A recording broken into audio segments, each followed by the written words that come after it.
Здравейте! За да направим кредитни известия, трябва да направим огледален курс. Имаме няколко варианта за това. Може да си копираме вече създаден курс. Така ще си изберем едното със знак минус. Може пълната сума или пък частично кредитиране. Нека да бъде в случая 500 само. Имаме вид документ, трябва да си изберем кредитно.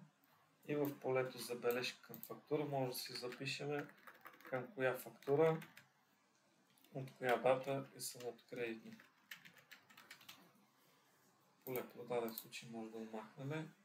И така, излиза кредитно известие към фактура, оригинал. Пише основанието. Друг начин е когато си правиме ръчно огледалния курс, избираме си клиента, автомобил може да изберем фактура различна от транспорт, да напишем в релация, примерно намаляне на ВУ. В случая пак със знак минус трябва да е.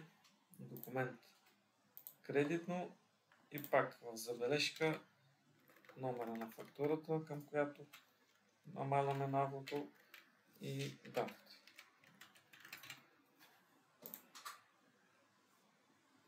Добре е в навото да слагаме със знак минус, за да може в справките да излиза знак минус.